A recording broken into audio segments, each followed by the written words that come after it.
Hey guys, I'm Abhishek. You're watching Solo Gaming, and this is a fair review of The Division 2. Theater scouts have identified a True Sons munitions stockpile at the Department of Justice building. Seems only right to blow it the fuck up, don't you think? Your target will be several reinforced ammo crates in the main courtyard. You'll need explosives to destroy them, but you should be able to procure C4 on site.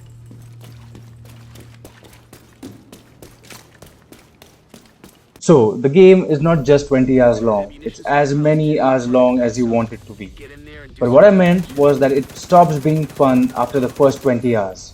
It's subjective, however, and so here's my review of it in 2023 done on a PS5. The Division 2 is the follow-up title of Division 1, which tells the story of a post-pandemic world where the dollar flu, a genetically engineered virus, has taken down most of the world's population. While the first one took place in New York, Division 2 takes us to Washington DC for a similar cover-based, action-packed and a looter-shooter RPG experience. Coincidentally, I played the Division 1 when the first wave of COVID hit us, and that really turned up the feel of the game for me a few notches. Right now, the world is still recovering from the effects of the pandemic, and so the Division 2 comes in at a close second. It's an always online game that has both PvE and PvP elements in its gameplay. The world of the game is haunting, beautiful, and feels lived in, but sadly, the lived in part lacks the backing of a solid story. And so, the game lacks in giving any substantial meaning to our actions.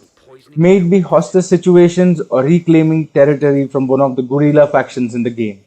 After a while, it all feels the same. Don't get me wrong though, in 2023 the game is still great graphically and performance wise.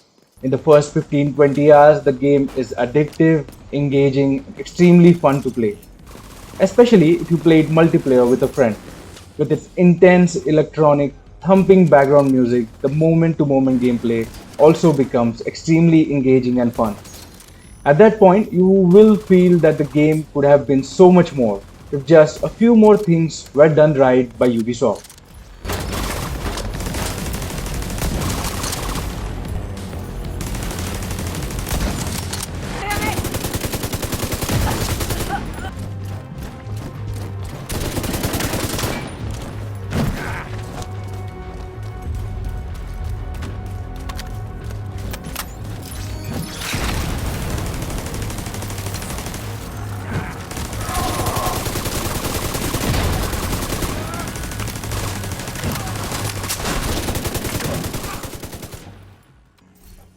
Straight up, let me tell you this, that Division 1 felt more immersive to me than Division 2. The opening sequence of the first one was way more engrossing and had a really coherent introduction to the whole plot. Personally, when the trailer came out, I was immediately sold and was looking forward to playing the Division with hard excitement. The second one, however, just drops you in DC in some unmemorable way. At the time of doing this review, I don't even remember what exactly it was. Part of it is that we are told to make our way to the White House, which is the new base of operations of the division. Post that, immediately we are tasked with upgrading it and unlocking stuff for it that we will later get to use.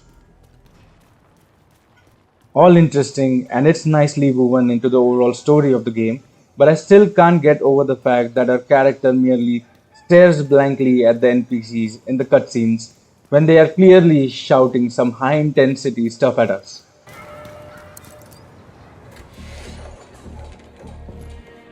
Come on in. Got another favor to ask you. About a month ago, some people that weren't happy with how I was handling things decided that they wanted to take their chances on their own. Gets me out of the whole saving the world vibe. That's one part Ubisoft can find a better way to deal with. Coming to the shooting mechanics, the meat of the game. The shooting is buttery smooth. The cover-based shooting, exciting.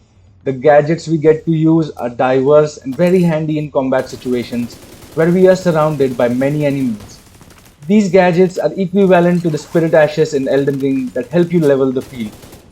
I personally did not use anything other than the turret and drone with their classic machine gun type, but there are other variations and gadgets in the game that are similarly interesting and useful. The choice of firearms is also exciting. You find them plenty in the game by exploring the city and winning in enemy encounters. As you progress, find new areas, defeat higher level enemy types, you will find loot that will suit your playstyle. Customization is big in the game, and you can either unlock various attachments, customizations, or you can craft them using various items that you find in its world at the base of operations. In my 32 hours playthrough, I personally couldn't craft anything. Maybe I did not pay attention to it, but I found that the game has logged all exciting gear and mods behind unnecessarily long and arduous grind. And like I said at the beginning of the review, the premise of the game itself doesn't provide you enough meaningful motivation to grind for so long without feeling drained and unamused by it. When the Division was first announced and they mentioned that you will get to craft virtually anything from the things you will find in the city, I was beyond blown away by it and I thought, wow, now this is something revolutionary. But sadly, it turned out to be a boring drag. Apart from that, there are skills and perks in the game that you can unlock fairly easily, and those immediately add oomph to your gameplay. Regardless of anything else, with the striking environments in the game, the ever so powerful background music, and the fluidity of the gameplay, it can definitely keep you engaged entirely for the first 20 odd hours. For those who have the time to grind and enjoy such types of games, you'll be fine throughout the entire 100 plus hour experience. The map and menus in the game have an excellent futuristic UI UX. There's just so much right that they have done with them. You can carry a boatload of gear with you and swap whatever you want on the fly. Inventory management is fairly easy and any excess gear can be dropped off in a chest in the safe houses. One thing I would mention is that, yeah, you do find tons of gear in the game, but I personally only found a handful of it good enough to be included in my arsenal. Everything else is only good enough for scrapping. That's a feature in the game and you get some parts of it to use for crafting. Again, I never got anything interesting from the gear I scrapped. Lots of cool things in the game but with very little meaning. Let's talk about the state of its multiplayer mode. Even after 4 years of release, there are still many high-level players in the game who must have been playing it right from the release. You will see these players in safe houses across the game. All got the epic gear and epic builds. Matchmaking is still easy and you can definitely find other players to play co-op at almost any time of the day. Playing this with a friend is another level of fun. The online community might not be as great as it was at the time of release, but still you will find it fun to engage with.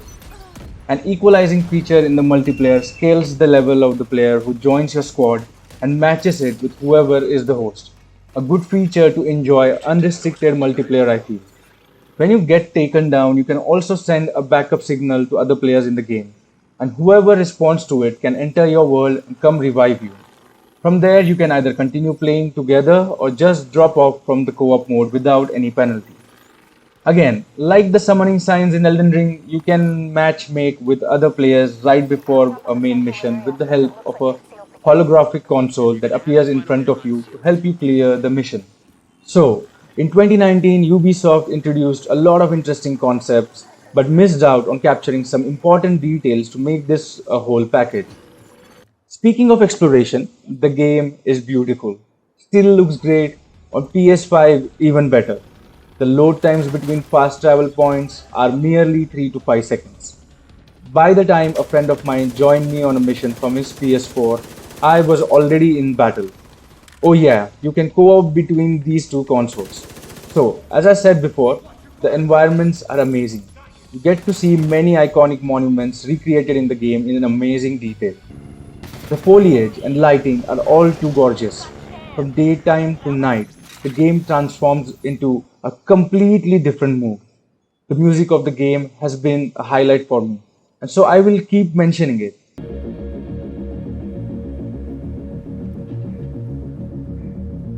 The music during the exploration really captures the mood of the central plot and setting of the game, pulling you into the world of the game one track at a time. It's an experience to be out there in its world. What's not great about the exploration in the game is that it's not very rewarding. Forget about being rewarding, it's bothersome. There are two reasons for it.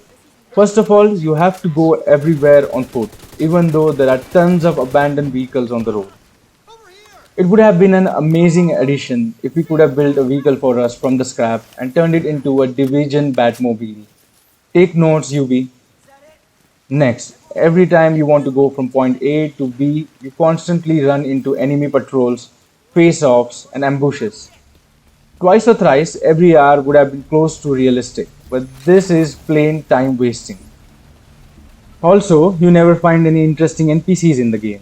No vacant apartments you can claim for yourself, no side quests that get randomly triggered on the streets like in GTA or the opening of the Fallout 4. Yeah, you do frequently run into hostage situations, but those two are repetitive. Rescuing a hostage does not add that NPC to your Assassin's Guild or anything. This is your own game concept, Ubisoft. How can you not spin something around it here? In a way, they do have a recruitment feature in the game where you recruit predefined NPCs from other settlements for the division's base of operations. You have clear objectives to recruit these people so that they can unlock some key features of the game. I personally didn't get even a tinge of excitement after doing that. It would have been way better if we found these experts somewhere out in the world through exploration with a small personal narrative of them, and we only get to unlock those features when we find them. Everything runs down in a somewhat similar fashion in the game, but it's predefined and somewhat lacks in creating any connection of the player with these characters. Next, there are allied campsites and settlements in the game that you unlock as you progress in the game and take control of enemy control points. Both of them can be upgraded by doing certain missions for them, and as you upgrade them, they give you certain abilities in the game. While campsites are an interesting addition, they don't feel all that meaningful again. That's my central complaint about the game. Speaking of settlements, they are sort of hub areas for the division. And every time you complete settlement projects, you can see them developing right in front of your eyes.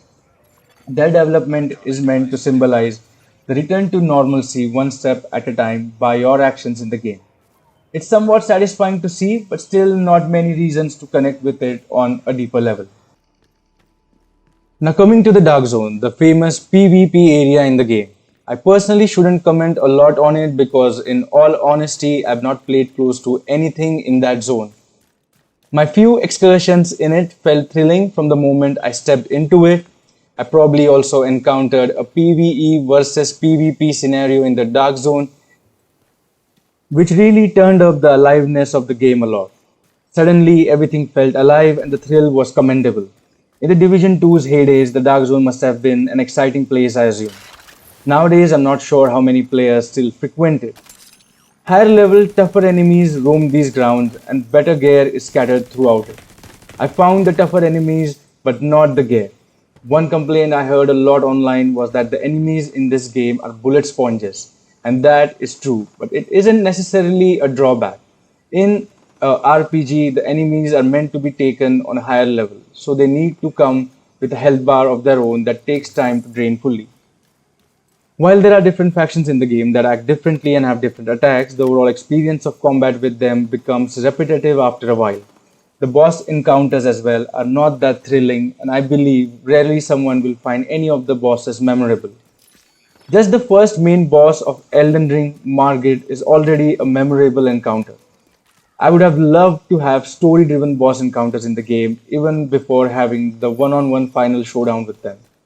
Ubisoft needs to work on building up the villains in the story part of the game a lot more in that respect. The end game unlocks the class system for you and you can then truly start building a specialized build for yourself. That's a little too late for me because I personally didn't find any motivation to continue playing the game after the story ended. This should have somehow come early in the game in my opinion. Luckily, the Division 2 is mostly on sale and you can get your hands on it anywhere from $2 to $10. For PS Plus extra subscribers, the game is readily available in the Ubisoft collection. At that price point, it's a solid game to spend your hard-earned cash on. Otherwise too, it's a fantastic game that can give you hours of enjoyment and more depending upon how you enjoy playing games. Graphically and technically, the game is still strong and is an enjoyable experience even in 2023. This is the only game of its type out there in a way, and that also makes it a compelling buy. It virtually has no bugs, and I only found one or two throughout my 32 hours of playtime. The Division series has great potential, and I would love to see it blossom in the coming years. I'm really excited to see how the newly announced Division games turn out to be. I'll be frank here, Ubisoft is one of my favorite studios and I do want to see them win with their IPs. This game is one of those IPs of theirs that has immense potential if they could just rework the whole system a little bit. Even though there were many lukewarm reviews of the game when it first came out, Division is one of those games that I would not have missed playing in any case. I personally find the idea of it very exciting. The game also got a Season 9 update on the 12th of May 2022, which brought a new mode, feature, and items. I honestly don't know how seasons work in this game, but if you find the overall premise of the game compelling, then you can definitely check it out on your own. It also has an expansion pack called The Warlords of New York, which is not on a discount and which I also didn't bother to check because it could be more of the same stuff. I got other games to play too. So, even though not at the full price, I believe that this is one of the best games you can get at a heavy discount or as a PS Plus extra subscriber. That wraps up my review. In case I missed out on something, please do leave your thoughts in the comments about it and do subscribe to Solo Gaming for more gaming content in the future.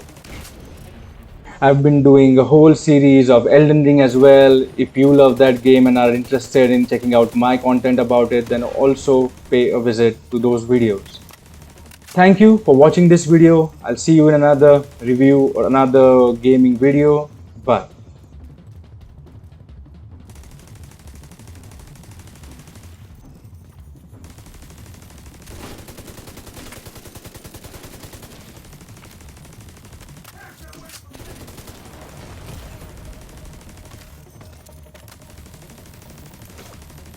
All clear. I repeat, compound is all clear.